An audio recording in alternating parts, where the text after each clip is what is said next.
Bien. Continuando con el capítulo de inflamación, vamos a ver la segunda parte. Se trata de la evolución de la inflamación aguda. Habíamos dicho que la inflamación aguda es la respuesta inmediata, ante la presencia de algún agente agresor.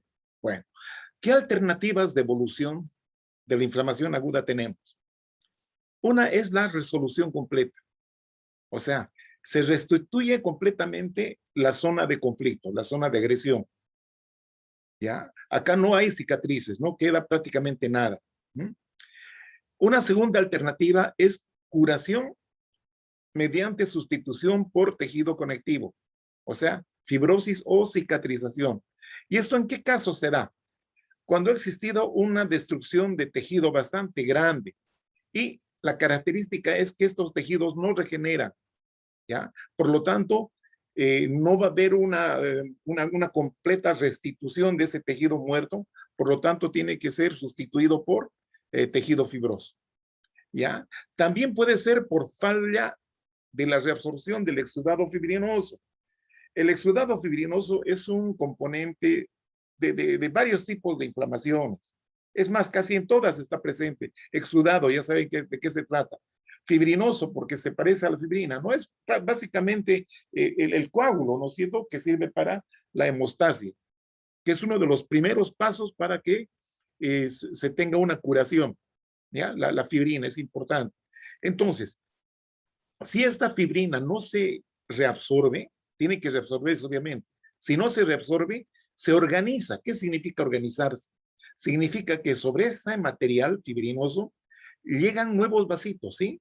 Se originan vasos pequeñitos y esos vasos traen consigo matriz extracelular, produciéndose una masa de tejido fibroso. Acá las cicatrices a veces no es muy estética que digamos, ¿no? Entonces, eso es importante tener en cuenta. ¿Qué otra alternativa? Formación de abscesos. Los abscesos son colecciones de pus y esto se da principalmente cuando hay compromiso con microorganismos piógenos, como ser estafilococos, estreptococos, ¿no?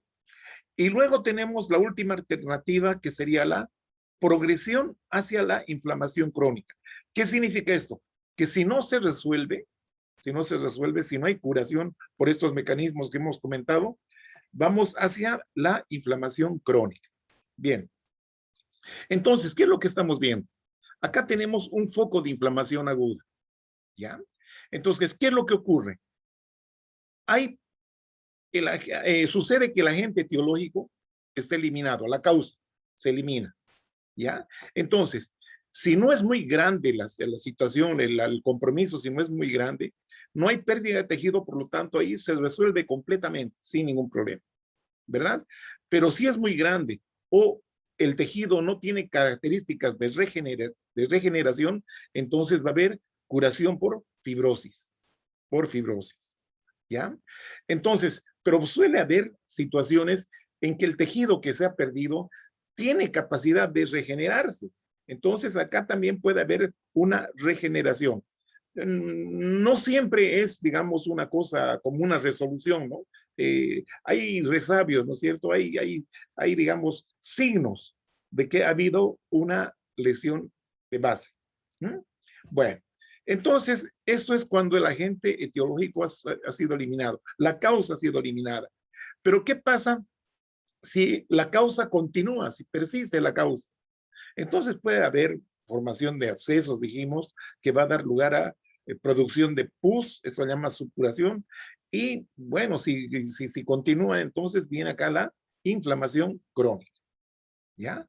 Entonces, este cuadrito nos puede orientar bastante bien a los resultados de la inflamación aguda.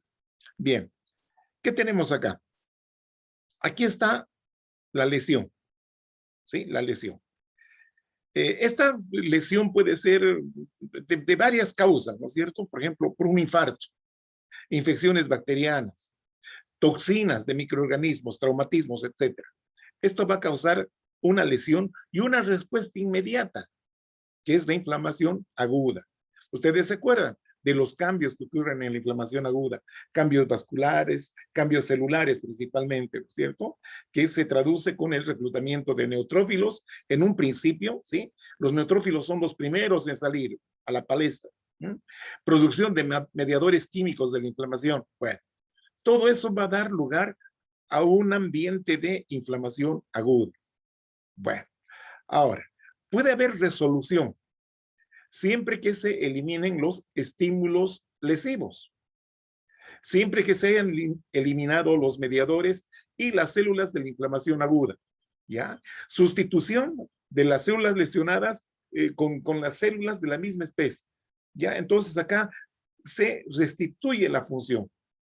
Ya prácticamente la resolución es el camino, digamos, más benigno que puede ocurrir. Ya sería lo mejor que nos puede ocurrir, ¿no? Entonces aquí vemos la diferencia, ¿no? Esta zona de conflicto donde hay vasodilatación, salida de leucocitos, etcétera. Y aquí vuelve a la normalidad. Bien.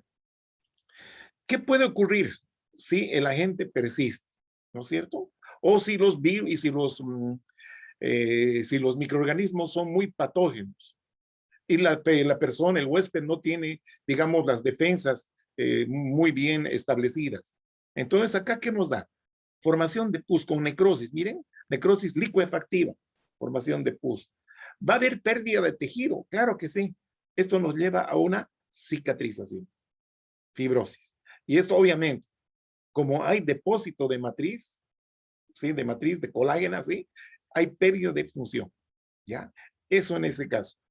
Otra situación sería, si no hay formación de pus, directamente nos vamos a una fibrosis. Una fibrosis. ¿Ah? Depósito, los neutrófilos obviamente tienen su carga enzimática que van a destruir el tejido. Y si ese tejido no tiene capacidad de regeneración, obviamente va a haber la fibrosis o cicatrización con la consiguiente pérdida de la función. Bueno, entonces, si persiste el agente agresor, viene entonces la inflamación crónica, ¿ya? Acá prácticamente ya no hay neutrófilos, sino son células mononucleares, linfocitos, macrófagos, etcétera, ¿no es cierto? Estamos evolucionando hacia una inflamación crónica, ¿no es cierto? De una inflamación aguda a una inflamación crónica. Pero un detalle, jovencitos, esta inflamación crónica puede darse origen desde un principio, sin pasar por inflamación aguda, ¿ya? Entonces, ese tipo de inflamación crónica se llama inflamación crónica inicial o primaria, si ustedes quieren, ¿ya? Entonces, hay varias causas que pueden dar lugar a una inflamación crónica de inicio, sin pasar por la inflamación aguda. Inflamación crónica de inicio. Miren, ahí están. Infecciones víricas, infecciones crónicas como la lepra, tuberculosis, etcétera. Lesiones persistentes. Lesiones persistentes significa que no se ha podido resolver, ¿ya? Tal es el caso de cuerpos extraños que uno puede inhalar al pulmón. Bueno, ¿ya? Enfermedades autoinmunitarias como el lupus eritematoso, artritis reumatoidea, etcétera, ¿no es cierto? Entonces, estas de inicio, ¿sí? Se instalan como una inflamación crónica, ¿ya? Y en la inflamación crónica, ¿qué cambios vamos a ver? Angiogénesis, o sea, producción de nuevos vasos sanguíneos, de nuevos vasitos, ¿ya? Nuevos vasitos. Infiltrado de células mononucleares, vale decir, macrófagos, linfocitos, ¿ya? Y con la consiguiente depósito de matriz, ¿no es cierto? La fibrosis o cicatriz. Entonces, esta cicatrización nos va a dar lugar a una zona cicatrizal con fibrosis y además pérdida de la función. Muy bien. Acá vamos a observar qué cambios ocurren durante este proceso de inflamación y reparación o curación, como quiera. Aquí estamos viendo un vaso sanguíneo sometido a los fenómenos vasculares que ya conocen, ¿cierto? Vasodilatación, aumento de la permeabilidad. Aquí están saliendo, miren, los leucocitos. El monocito, que una vez sale al tejido conectivo, se convierte en macrófago, ¿no es cierto? Y se activa. ¿Ya? El neutrófilo, que son los primeros en salir, también se activan y liberan sus productos, ¿no es cierto? Sus enzimas. Por otro lado, también sale el exudado que les decía, ¿no? Líquido con proteínas, rico en proteínas. El excedente de este líquido que ha salido del vaso va a producir edema, por supuesto, ¿no? El excedente va a ser drenado a los vasos linfáticos. ¿Está bien? Bueno. Entonces, acá el monocito que se convierte en macrófago y los neutrófilos, al liberar sus enzimas, van a destruir al tejido. Y no solamente al tejido, sino a los microorganismos, ¿no es cierto? Aquí dice, hay instalación de tejido necrótico, hay como necrosis de los microbios, fagocitosis, eliminación del tejido necrótico y microbios. Bueno, todos estos cambios se van a producir en la zona de conflicto. Además, esta activación de estas células inflamatorias da lugar a liberación de factores de crecimiento que ustedes ya conocen. ¿Ya? Factores de crecimiento del endotelio vascular que va a iniciar la proliferación de nuevos vasos sanguíneos. Eso es lo que se llama la angiogénesis o angiogenia. Y por otro lado, migración de fibroblastos. Y los fibroblastos son los que se encargan de producir matriz y también fibras colágenas, ¿no es cierto? Eso es importante para la reparación o cicatrización. Vamos viendo. Aquí vamos a hacer un breve paréntesis para mostrarles los patrones morfológicos de la inflamación aguda. ¿Cómo se manifiesta la inflamación aguda? Puede ser una inflamación de tipo serosa. Miren, la aparición de una ampollita, desprendimiento dermoepidérmico, y aquí hay acumulación de líquido, ¿no? Entonces, estas son las ampollitas. Puede ser por quemadura, por fricción, etc. Esta es la inflamación serosa, ¿no? Inflamación serosa. Por acá tenemos una inflamación serohemática, o sea que es una mezcla de suero con sangre, ¿no? Acá estamos viendo la cavidad torácica llena de este líquido, ¿no? Es un derrame, ¿no? Serohemático. En varias condiciones se puede producir esto, ¿no es cierto? Puede ser en traumatismos, enfermedades agudas, en fin. Inflamación fibrinosa, miren. Aquí estamos viendo una pericarditis fibrinosa.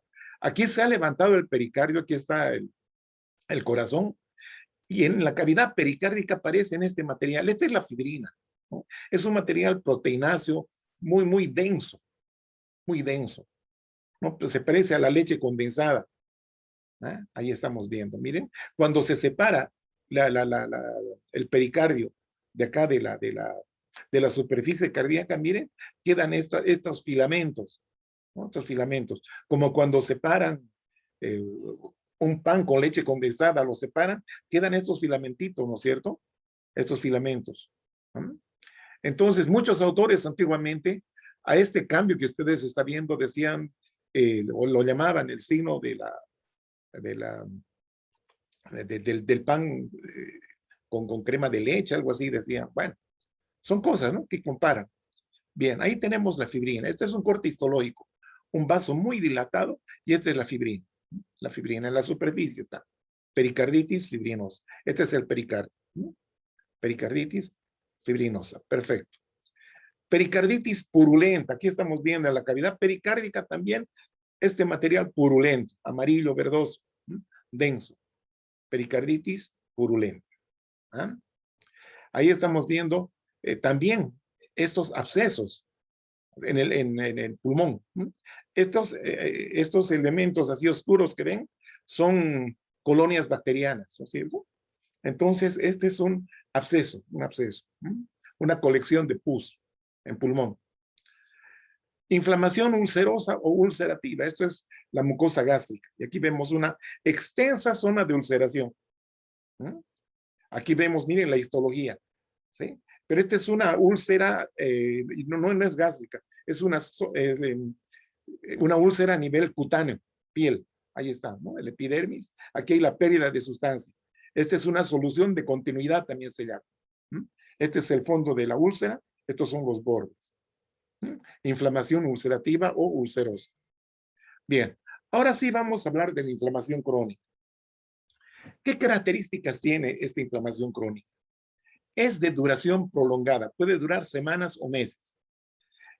En este proceso de inflamación crónica se observa simultáneamente inflamación activa, destrucción del tejido, intentos de curación. La inflamación crónica, como ya dijimos antes, puede venir de una inflamación aguda, pero frecuentemente es de comienzo insidioso. ¿Qué significa comienzo insidioso? Que comienza como tal, que no viene de una inflamación aguda, sino comienza como inflamación crónica, ¿ya? Y esto se observa en infecciones persistentes como la tuberculosis, sífilis, micosis, parásitos, etc. Exposición prolongada a sustancias inertes. Aquí están las neumoconiosis, ¿no? Que son el polvo del mineral, que a veces los trabajadores que están en canteras o en minas, ¿no? Por mucho tiempo están aspirando eso, ¿no? Entonces, hay una inflamación crónica acá, ¿no? Primaria, ¿no es cierto? Dijimos que es de inicio. Y también algunas reacciones autoinmunitarias, como la artritis reumatoide, lupus eritematoso sistémico, pueden producir una inflamación crónica de inicio. Bien. Características morfológicas de la inflamación crónica. Microscópicamente vamos a observar infiltrados de células mononucleares, quiere decir de un solo núcleo. Los polinucleares o polimorfonucleares ya no están. Entonces, ¿cuáles son estos mononucleares? Principalmente macrófagos, linfocitos y células plasmáticas o plasmocitos. ¿Ya? Lo que refleja una reacción persistente a la lesión. Una reacción persistente a la lesión. ¿Sí? Destrucción tisular inducida por la persistencia del agente agresor o por las células inflamatorias.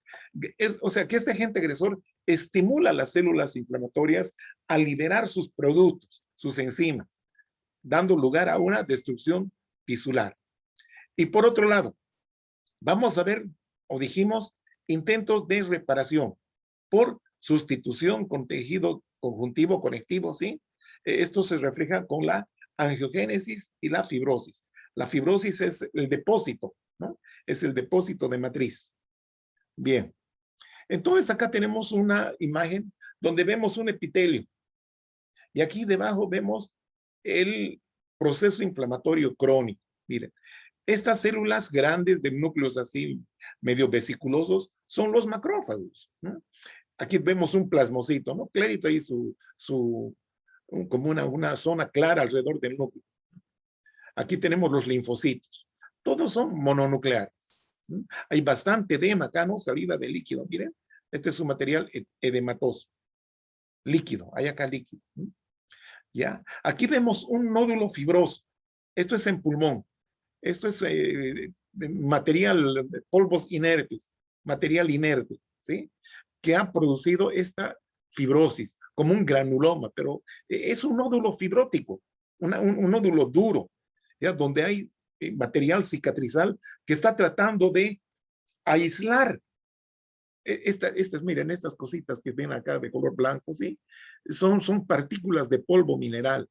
En este caso sería sílice, ¿no? Nódulo silicótico.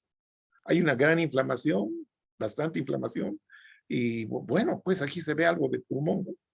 De tejido pulmonar. El nódulo silicótico sí se ve muy bien. Fibrosis, pura fibrosis. Bien.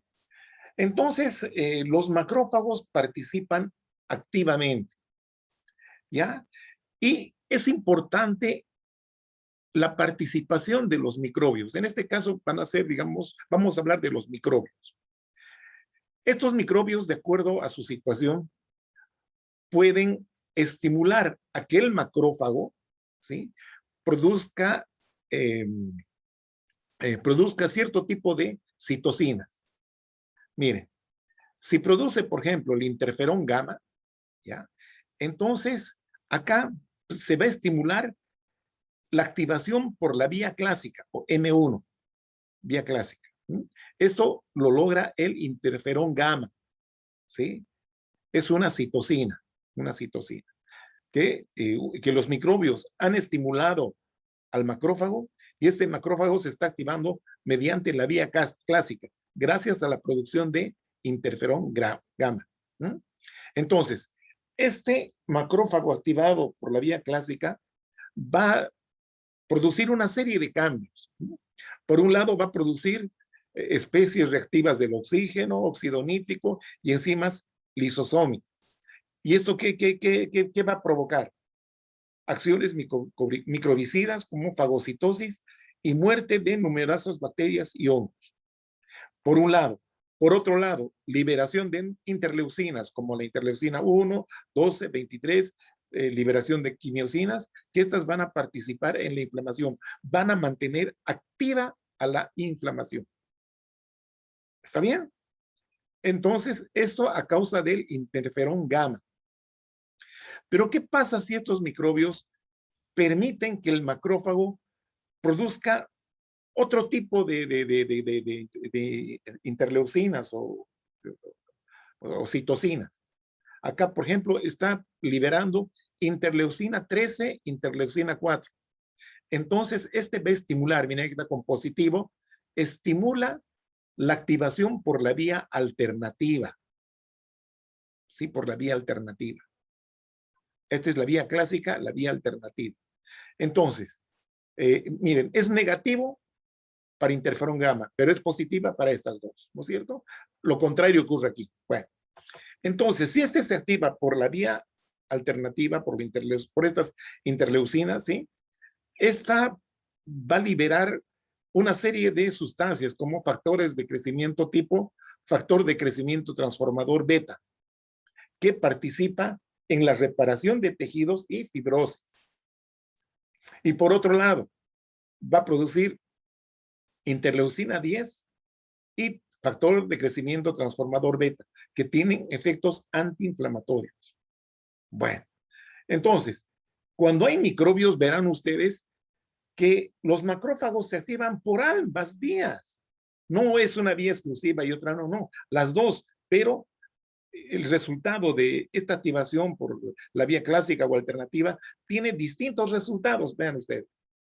Por un lado, por ejemplo, la vía clásica es proinflamatoria, en cambio la alternativa es antiinflamatoria. Bueno, entonces ya sabemos estas vías de activación de los macrófagos. Otras células de la inflamación crónica. Bueno, los linfocitos secretan sus mediadores, que son las linfocinas, ya que también son citocinas, activadores de monocitos y macrófagos. O sea que cuando llega el monocito de la circulación, automáticamente es activada por las linfocinas y se convierten en macrófagos. Y los linfocitos, a su vez, son activados por monocinas, que son las interleucinas de los monocitos y macrófagos, pero principalmente por los macrófagos activados. Las células plasmáticas o plasmocitos, ¿sí? Elaboran anticuerpos contra el antígeno o los componentes tisulares alterados. Los eosinófilos, que están presentes en infestaciones parasitarias, proliferan estos, sí, hay proliferación, porque hay factor quimiotáctico, pero eosinófilos, ¿verdad? Y estos también tienen capacidad fagocítica, los eosinófilos, ¿cierto? Las células cebadas o mastocitos, su presencia se debe a la persistencia de bacterias, persistencia de mediadores o células necróticas. Ya saben ustedes, las células cebadas o mastocitos liberan una serie de productos, como la histamina, heparina, y otras sustancias, ¿no? Como los estimulantes para la producción de leucotrienos, principalmente, ¿no? Bien. Ahí tenemos un campo donde vemos una inflamación crónica. Miren, predominantemente los linfocitos. Aquí hay fibroblastos, ¿sí? Estos son fibroblastos. Aquí vemos un macrófago. Entonces, predominantemente mononucleares. Variantes o variedades de la inflamación crónica. Tenemos acá la inflamación granulomatosa. Se forman granulomas, ¿sí? Acá dice, es una variante de la inflamación crónica. El tipo predominante de célula es un macrófago activado. Un macrófago que tiene sus características especiales. Se parecen un poco a las células epiteliales, por lo tanto, algunos les llaman macrófagos epitelioides, ¿no? Entonces, un ejemplo de inflamación crónica o ejemplos son la tuberculosis, sarcoidosis, lepra, sífilis. Hay dos tipos de granulomas, ¿ya? Son los granulomas que se producen debido a cuerpos extraños, ¿sí? Cuerpos inertes, podría ser. ¿Ya? O puede ser también otro tipo de microorganismos, ¿no? Que tengan, digamos, cierto tipo que dificulta que se los pueda digerir, ¿no? Y otros son los granulomas inmunitarios, por partículas de microorganismos no digeribles. Por ejemplo, el bacilo de la tuberculosis, ¿ya? Y entonces acá nuestro sistema reacciona mediante un proceso inmunitario, ¿ya? Mediada por las células T, los linfocitos T, frente a un agente patógeno. ¿Mm? Los productos de los linfocitos T activados transforman a los macrófagos comunes en células epitelioides. Y estas células epitelioides tienen una cierta tendencia a conglomerarse, a fusionarse entre ellas. Y al fusionarse forman células gigantes multinucleadas. Bien. Entonces, aquí está la situación. Acá, por ejemplo, tenemos un neutrófilo y un macrófago. ¿Ya? Aquí estamos viendo los macrófagos de la tuberculosis. Estos, Mycobacterium tuberculosis, ¿no? Bacilos de la tuberculosis. Estos bacilos tienen una pared celular bastante gruesa, que muy difícilmente van a ser disueltas por los polimorfos nucleares. Así que los macrófagos son los que van a reaccionar en mayor medida, ¿no es cierto? Entonces acá hemos visto que han fagocitado al bacilo de la tuberculosis. Pero acá en el bacilo, pues, no tiene esa degradación tan activa, ¿no? Que uno esperaría que fuese bastante efectiva, ¿no? ¿Ya? No es fácilmente degradable el micobacterio. Como les decía, tiene una pared bastante importante. Entonces, ¿qué es lo que ocurre? Esta célula T, este linfocito T, ya mediante una serie de sustancias, de linfocinas, estimula al macrófago para que se convierta en una célula epitelioide, ¿ya? Una célula epitelioide. Entonces, estas van a formar los granulomas, como les dijimos acá. Miren, granulomas. ¿Ah? Este es un tubérculo duro, un granuloma duro y un granuloma blando. Y tienen los mismos componentes al final, ¿no es cierto? Están acá la célula gigante tipo Langerhans, por ejemplo. ¿Ah? Ahí está Langerhans, ¿no es cierto? La célula gigante o célula multinucleada, que no son más que como les comentaba, células epitelioides o macrófagos epitelioides fusionados entre sí, formando células multinucleadas. Entonces acá pues parece que ese principio de que la unión hace la fuerza también se produce en los microorganismos, en las células epitelioides. Se fusionan para tener más fuerza, pero bueno, a veces no da resultado, ¿no? Entonces, esa es la historia de los granulomas inmunitarios. Ahí vemos, miren los granulomas en un corte histológico. Acá podemos ver una célula gigante. Acá también otra célula gigante, otra. Este es pulmón. Estos son los granulomas. Granulomas, así es. Ahí vemos con mayor detalle, ¿no? Aquí hay un granuloma y aquí está la célula gigante. Así en coronita, miren. Los núcleos se disponen en corona. Acá también lo mismo. Y acá vemos alrededor del granuloma están los linfocitos y por fuera hay depósito de matriz, ¿no? Hay fibrosis. Tratando de focalizar este proceso. Inflamación granulomatosa. Lo mismo acá, ¿no? Esta es la célula gigante tipo Langerhans, donde los núcleos se disponen en corona o en herradura. Esa es la característica de la célula de Langerhans. Porque también tenemos tipo cuerpo extraño. En las células de cuerpo extraño, los núcleos de las células están generalmente dispersos, no tienen un orden. Pero aquí estamos viendo un producto no degradable, un producto no degradable. Y no, nunca lo van a degradar. Alrededor de eso se va a producir esas fibrosis bastante importantes, ¿no? Como el granuloma silicótico que vimos. células gigantes multinucleadas. Estas son tipo cuerpo extraño. En cambio, las otras, cuando los núcleos están en coronita, son tipo Langerhans, como ocurre en la lepra, tuberculosis, etc. Bien. ¿Qué participación tienen los ganglios y los linfáticos en la inflamación? Acá dice que es una segunda línea de defensa cuando la reacción inflamatoria local no es capaz de contener y neutralizar la lesión. ¿Ya? Entonces, gracias a los ganglios y los linfáticos, junto con el sistema fagocítico mononuclear, van a formar una segunda línea de defensa. Ya conocemos que los vasos linfáticos son vasos de paredes muy delgadas con uniones laxas, donde pueden salir y entrar a la célula, no hay problema. En el proceso inflamatorio aumenta el flujo linfático, ¿ya? Porque está drenando el líquido del espacio, ¿no es cierto? Extravascular. Es el líquido que produce edema, ¿no es cierto?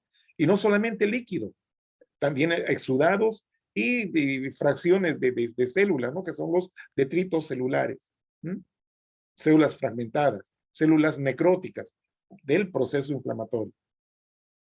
Bien, la linfangitis se llama a la inflamación de un vaso linfático.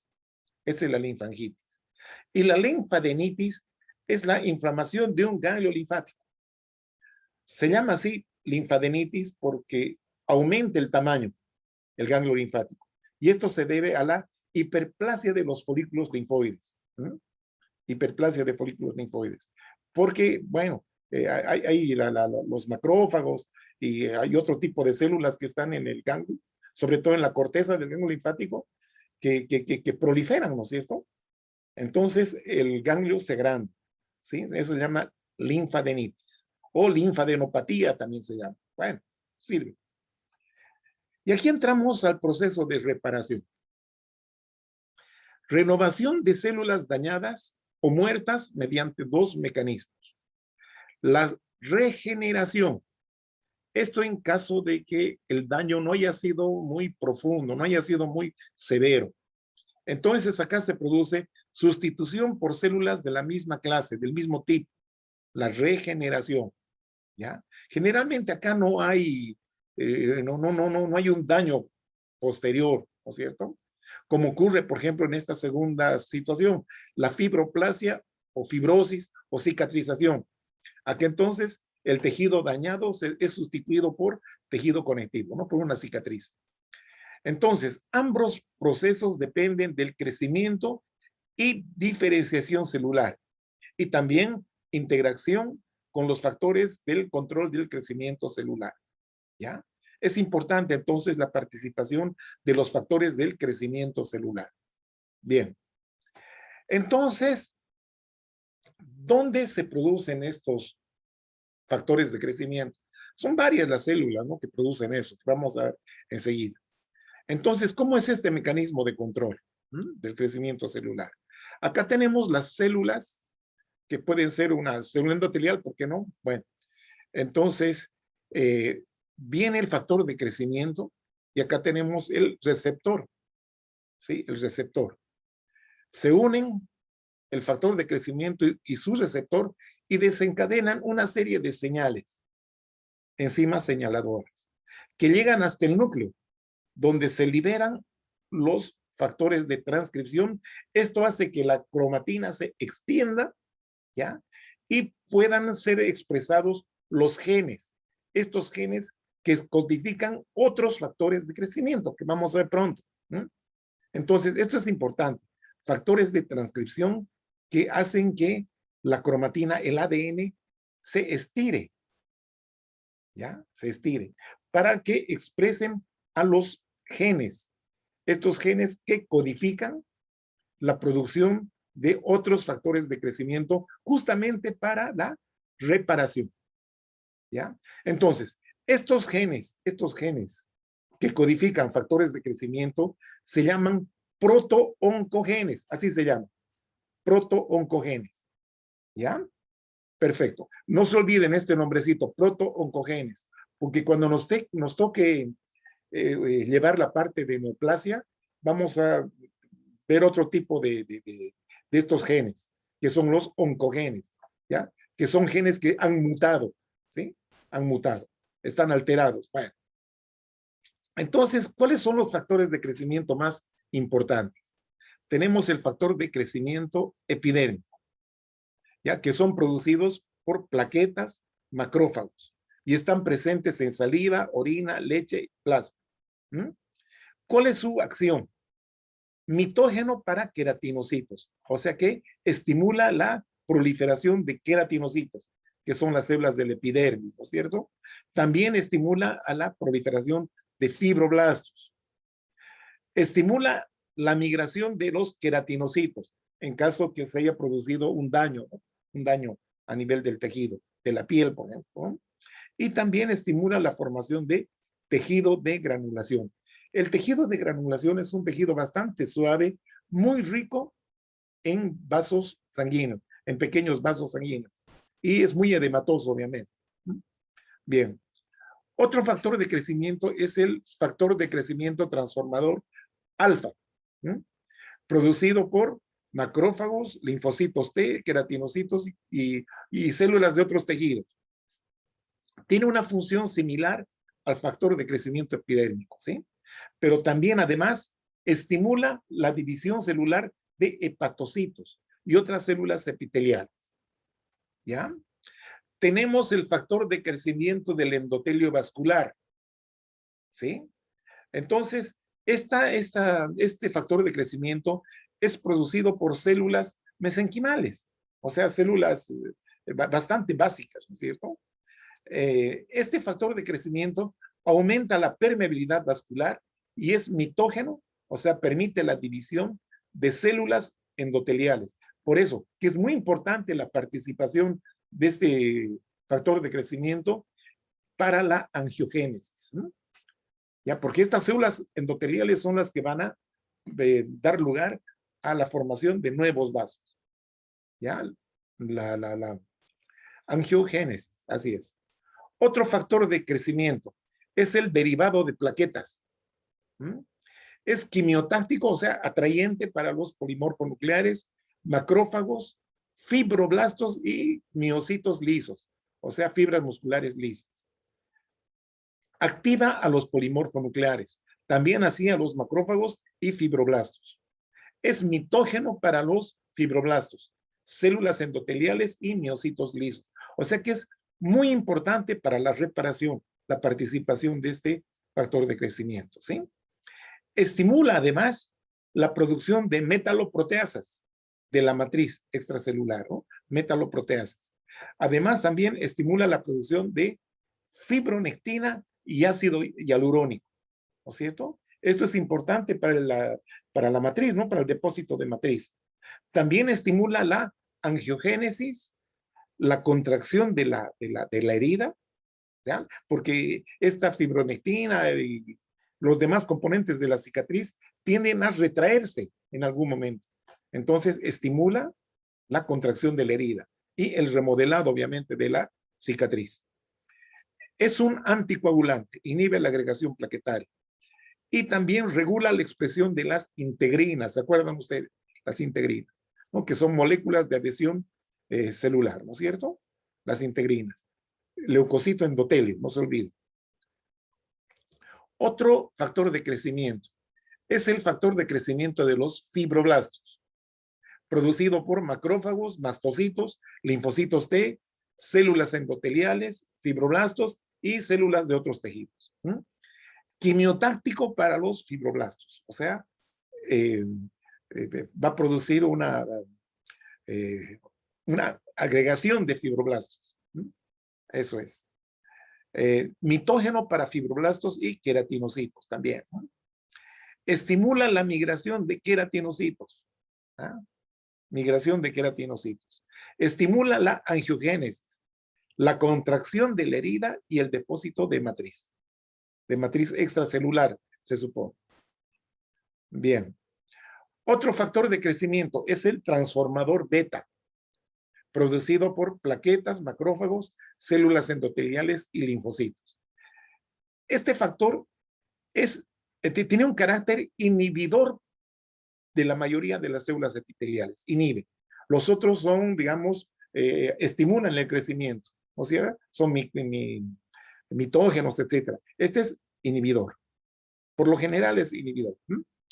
Es potente, fibrogénico y quimiotacto para fibroblastos, activando los fibrogénicos. O sea que atrae a los fibroblastos, los activa y estos producen elementos de la matriz, ¿no es cierto? Como ser fibras, matriz amorfa, las metaloproteasas, todo, etcétera, etcétera, ¿no es cierto? Todo eso lo hacen los fibroblastos activados.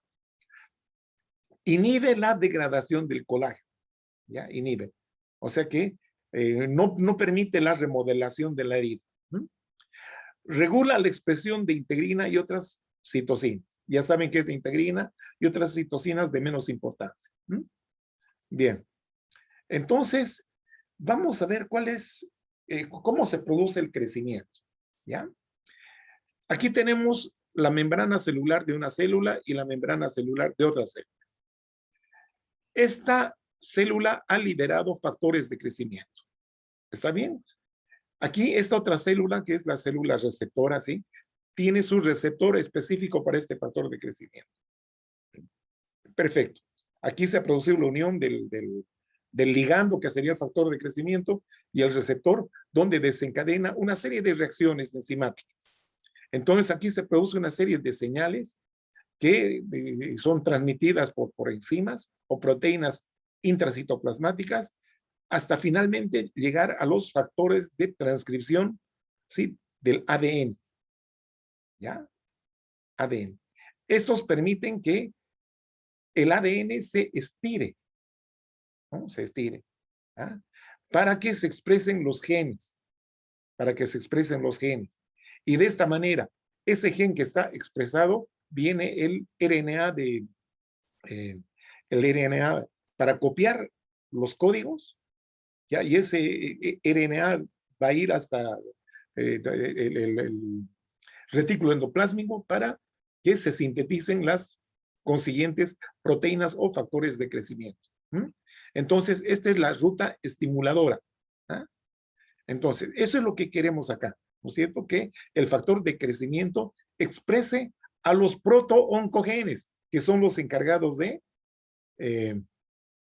sintetizar o codificar factores de crecimiento. ¿Cuál es la ruta inhibidora? Prácticamente es la misma, pero aquí hay un factor inhibidor, que puede ser el factor de crecimiento transformador beta, ¿no es cierto? Que igual recibe el receptor. El receptor recibe, pero acá son señales negativas y hace que el factor de crecimiento mande señales para que el ADN se condense y no exprese los protooncogenes. Todo lo contrario de acá. El resultado es ese, ¿no es cierto? Acá el ADN se condensa, la cromatina se condensa. En cambio acá se estira, siempre el término. ¿Ah? Bueno, entonces esta es la vía inhibidora y esta es la vía estimuladora. Control del crecimiento celular. Bueno, la inhibición del crecimiento, dice acá, que es una forma de regulación del crecimiento. También es importante, ¿no es cierto?, para equilibrar. El factor de crecimiento transformador beta es el principal inhibidor. Ejerce su efecto utilizando la misma vía de acción, pero envía señales negativas al lugar. Claro, la idea es que no haya expresión de protooncogenes. Esa es la vía. Bueno, esto es importante, ¿no? Ver la diferencia entre regeneración y cicatrización. Regeneración es el reemplazo por células de la misma estirpe, del mismo tipo, ya de un tejido desaparecido o dañado por causas fisiológicas o patológicas. Eso no importa, ¿ya? En cambio, la cicatrización consiste en la sustitución de un tejido desaparecido por tejido conjuntivo o conectivo, ¿ya? Producido por células distintas al del tejido original. O sea que en la cicatrización participan eminentemente los fibroblastos. ¿Ah? Bien, entonces esa es la diferencia. Regeneración, cicatrización. Bien, ahí tenemos, ¿no es cierto? Tenemos un epitelio normal, aquí está el estroma, ¿sí? Vasos, células que están ahí, son células fijas, ¿no es cierto? Una lesión superficial leve, ¿ya? Produce una reacción inflamatoria, no muy profunda, no muy grave, ¿sí? Y acá se regenera completamente. Miren, hay daño de las células epiteliales, sí. Puede haber pérdidas, ¿sí? Pero ya les digo, es en poca medida. ¿Mm? Entonces acá se produce regeneración, son del mismo tipo. Cuando ocurre una lesión grave, hay pérdida de sustancia. La inflamación, la zona inflamatoria es mucho más abundante. Los leucocitos son más numerosos, ¿no es cierto? Y aquí hay cicatrización. Miren, ya no se regeneran estas células. ¿Sí? Hay cicatrización.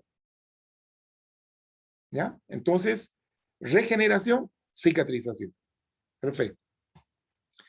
Reparación por curación, formación de cicatrices y fibrosis. ¿Ya cómo se repara por curación? Bueno, componentes de este proceso de reparación por curación. Primero, inducción de un proceso inflamatorio. Hay un proceso inflamatorio, seguro. Migración y proliferación de células parenquimatosas, o sea, vale decir, propias de la zona, y de tejido conectivo. Hay migración de los dos tipos. Vuelvo a reiterarles, depende mucho del grado de lesión, si es leve o es severa, ¿no? Si es leve, obviamente serán las células parenquimatosas, ¿no? Las células originales, las que proliferan. Pero si es muy profundo el daño, entonces esas son las células del tejido conectivo. Bueno, entonces, inflamación, migración y proliferación de células parenquimatosas y de tejido conectivo. Formación de nuevos vasos, angiogénesis. Esto nos va a dar lugar a tejido de granulación. Síntesis de proteínas de la matriz extracelular. Esto lo hacen los fibroblastos. Y depósito de colágeno. Maduración y organización de ese tejido fibroso. Este proceso se denomina remodelación de la cicatriz. Esto con la idea de que no se forme una cicatriz muy torpe, no muy osca, no. Más bien que sea algo lo más estético posible, ¿no? Luego viene la contracción de la herida. La herida se retrae, ¿ya? Por la presencia de unas celulitas que llaman los miofibroblastos, ¿sí? Que son fibroblastos con características contráctiles, ¿no es cierto? Y por último, adquisición de la resistencia de la herida, ¿ya? Resistencia de la herida. Vamos a ir viendo todos estos pasos. La angiogénesis. Acá tenemos un vaso en estado de reposo. ¿Ya? Ahí está su membranita basal, células musculares lisas pueden ser, células endoteliales y la luz del vasito. Bien. Entonces, ¿qué es lo que ocurre? Gracias a la participación del factor de crecimiento del endotelio vascular, hay una vasodilatación. Estos son los factores angiogénicos, ¿verdad? Hay una vasodilatación. Hay un aumento de la permeabilidad. Aquí estamos viendo, mire, hay un aumento de la permeabilidad. ¿Ah? Entonces, empiezan a haber estas aberturas y empieza a aparecer esta celulita que es una célula endotelial que está en proceso de división. Aquí estamos viendo pericitos y otro tipo de células, ¿no es cierto? Hay en esta zona degradación de la membrana basal, ¿sí? Y separación de los pericitos. Y aquí está proliferando, miren. Esta es una célula y esta es otra célula. Aquí hay reclutamiento, miren cómo se van estas yemitas vasculares que finalmente van a producir la formación de un nuevo vaso. ¿Ya? Nuevo vaso. A esto se llama la angiogénesis, ¿sí? Ahí estamos viendo, ¿no es cierto?, cómo se desprenden los pericitos gracias a un producto que es la angiopoietina, degradación de la membrana basal gracias a las metaloproteasas. Bien. Entonces vemos ahí cómo se ha formado un nuevo vaso, ¿no es cierto? Aquí miren, hay una división celular muy activa de las células, endoteliales. ¿Sí? Aquí ya terminó el proceso. Un nuevo vaso. Bien. El famoso tejido de granulación que hemos hablado tanto. La reparación se inicia temprano en la inflamación. O sea, cuando hay un proceso inflamatorio activo, también ya hay intentos de reparación. Eso dijimos, ¿se acuerdan? Entonces es importante tomar en cuenta ese aspecto.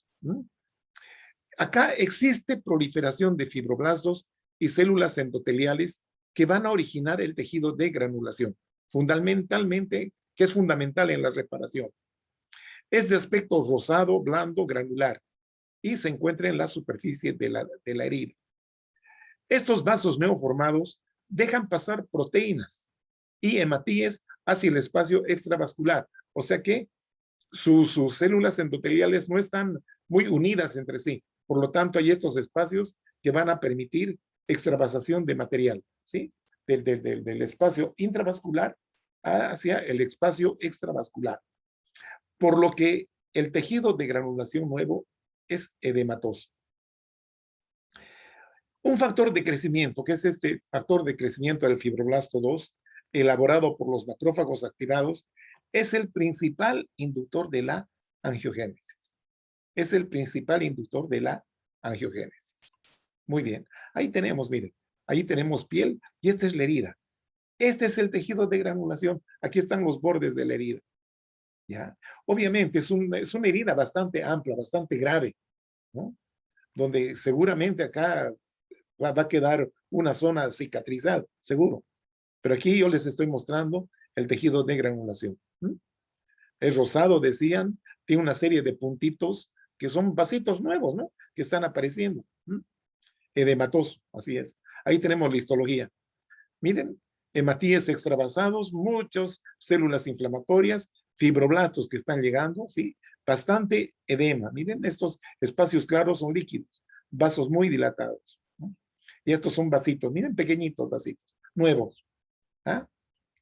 Bien. Formación de cicatrices. Se produce en el estroma del tejido de granulación producido en el proceso de reparación. Bueno, el tejido de granulación es todo esto. Todo esto es un estroma, ¿no es cierto? Es de origen mesenquimal, del tejido conectivo, solo que es más suave. Aquí principalmente aquí predominan las fibras colágenas del tipo 3. Ya todavía no aparecen las del tipo 1, que son las más gruesas, ¿sí? Hay vasodilatación, aumento de la permeabilidad, etcétera y etcétera, ¿no?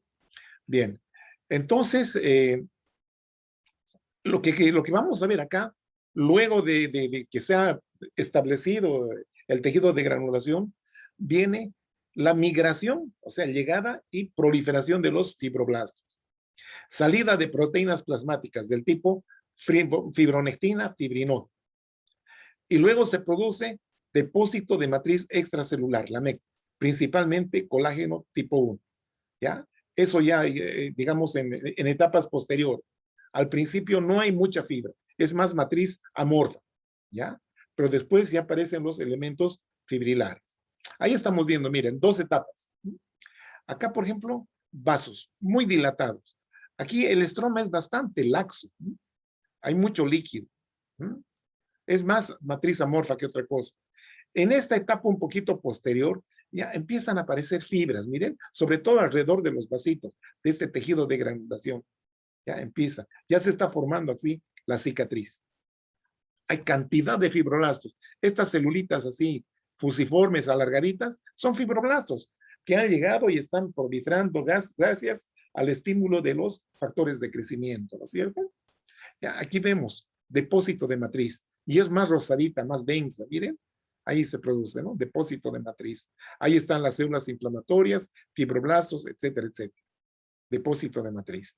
Acá, esta es una zona donde ha habido una lesión, una herida, ¿ya? Pero fíjense la diferencia. Esta es la dermis normal, digamos así. Y esta es la célula de cicatrización. ¿Eh? Entonces, esta zona de cicatrización es prácticamente fibras, colágenas, no es tejido fibroso. Ya se pierden las fibras elásticas, por ejemplo, que normalmente están en la piel, se pierden. Por lo tanto, esta área, esta zona es más dura, no se distiende, no se estira con tanta facilidad como en el tejido normal, ¿no? Bien, remodelación tisular. Es importante la actividad enzimáticas así de las metaloproteinasas o proteasas. Aquí nos habla de colagenasas, gelatinasas y estromelicinas. Bueno, entonces, ¿qué es lo que estamos viendo acá? Estimulación hacia el macrófago por medio de factor de crecimiento derivado de plaquetas, factor de crecimiento epidérmico, interleucina 1, factor de necrosis tumoral. Bueno, estas van a estimular. Entonces, este macrófago va a producir procolagenasas y proestromelicinas. Las colagenasas son enzimas que van a degradar a las fibras colágenas y las estromelicinas a la matriz amorfa, ¿no? Vale decir a los glucosaminoglucanos, protoglucanos, etc. Bueno, entonces son estos precursores, ¿ya? Acá viene ya el plasminógeno, que es una proteína plasmática. Gracias a los activadores del plasminógeno se activa y se forma la plasmina. Y esta plasmina hace que éstas se activen, ¿sí? Se conviertan de proenzimas a enzimas activas. Entonces, colagenasas, estromelicinas. ¿Ya? Entonces, aquí, ¿qué es lo que va a ocurrir? Que a la matriz extracelular va a ser degradada. Esto con la finalidad de que la cicatriz no sea muy torpe, ¿no? No sea algo digamos, antiestética, ¿no? Entonces, se va a degradar la matriz extracelular, ¿sí? Esta degradación puede ser inhibida por este factor, ¿ya? Que es el inhibidor tisular de las metaloproteasas. Bien. Ahora, este proceso de remodelación tisular puede sufrir inhibición gracias al factor de crecimiento transformador beta y a los esteroides, ¿ya? Entonces, ¿qué? Evitan que se produzca la remodelación tisular, ¿ya? Muy bien. Ahí tenemos los aspectos de la curación, ¿no es cierto? Hay curación por primera intención y por segunda intención. La primera intención se realiza en heridas que han sido producidas por un material filo, ¿no? Puede ser un cuchillo, un bisturí, una herida quirúrgica. Bueno, entonces aquí se abrió, miren, la zona de la piel. Aquí hay sangrado porque se ha herido el vasito y aquí se produce un coágulo, ¿no es cierto? A las 24 horas, ¿qué vemos entonces? Los neutrófilos y el coágulo que está formado, ¿no? Con una costrita aquí encima. A los 3, 7 días, entonces el coágulo es reabsorbido. Estas células empiezan a proliferar para que se produzca una regeneración. ¿Ah? Hay una activa mitosis. Aquí hay tejidos de granulación, mire, muchos vasitos, y también presencia de fibroblastos. Semanas después se produce una cicatriz bastante tenue, ¿ya? Pero hay cicatriz acá, ¿sí? Bastante tenue. Eso ocurre en la curación por primera intención. Por segunda intención ocurre esto en heridas amplias, graves, ¿no es cierto? Donde hay una pérdida de sustancia bastante apreciable, ¿no? Bueno, entonces acá se produjo la herida, ¿ya? Hay pérdida de sustancia, como les decía, y hay un coágulo más grande. El proceso inflamatorio es mayor. Lo mismo, ¿no? El tejido de granulación. Siempre, ¿no? 24 horas, 3, 7 días y semanas después. Bueno, obviamente acá el epitelio se atrofia, es un epitelio atrófico, ¿ya? Porque no regenera completamente. Y aquí se produce una cicatrización más importante. Y además, por la presencia de fibroblastos, hay una retracción y la herida se deprime. Miren, se deprime. Entonces, es importante tomar en cuenta estos aspectos, ¿no? Acá tenemos una reparación por primera intención, ¿no? Una herida quirúrgica, ¿ya? Que también es ayudado por puntos de sutura, ¿no? Por puntos de sutura, que hacen que la curación sea más sólida, ¿no? Ahí tenemos por segunda intención. Esta es una amputación, ¿no? Donde ha habido acá dehiscencia de suturas. Se ha soltado la sutura y se ha abierto la herida. Ahí parece acá signos de infección, ¿no? Acá también tenemos estas úlceras que no van a curar por primera intención, ¿no? Y como es una zona, la zona pretibial, donde no hay mucho tejido, inclusive acá posible necesiten injertos, ¿no? Porque no es una zona que tenga bastante tejido. ¿Ya? Entonces, la resistencia de la herida. Al final de la primera semana es de un 10%. Hasta el tercer mes es de un 70-80%. Entonces, esto se debe al depósito de colágeno y a la pérdida de fibras elásticas. Y la retracción de la cicatriz es favorecida por la presencia de los miofibroblastos. Eso es importante. ¿Ya? Aspectos anormales de la curación. Aquí tenemos los queloides, por ejemplo. ¿No? Son cicatrices bastante grotescas, miren. Son aspectos anormales de la curación. Aquí tenemos, miren, otra cicatriz queloide. Acá influyen mucho los factores genéticos, ¿no? Acá, miren esto, es un quemado. Realmente da pena, ¿no? Los queloides. Ahí tenemos la histología, ¿no? Es una epidermis atrófica y aquí vemos en la dermis, ¿sí? Cómo se ven estas gruesas bandas de fascículos colágenos, ¿no? Y alinizados. ¿No? Característica de los queloides. El tejido de granulación exuberante. Ahí está, ¿no es cierto? El tejido de granulación exuberante. ¿Ya? Algunos llaman granulomas inflamatorios simplemente, ¿no? Es tejido de granulación que es muy, muy exagerado. O puede ocurrir acá a nivel de las encías. Ahí tenemos, miren, la histología. Vasos dilatados, bastante estroma, edematoso, inflamación, ¿sí? Tejido de granulación exuberante. Fibromatosis.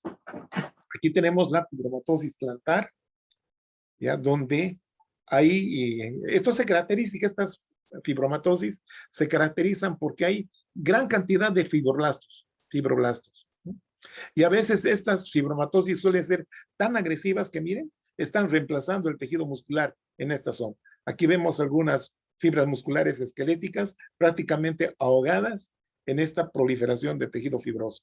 Fibromatosis. No confundan con queloides. Y muy bien, bueno, hemos terminado este tema. Y ya la próxima continuamos con trastornos hemodinámicos. Muy bien.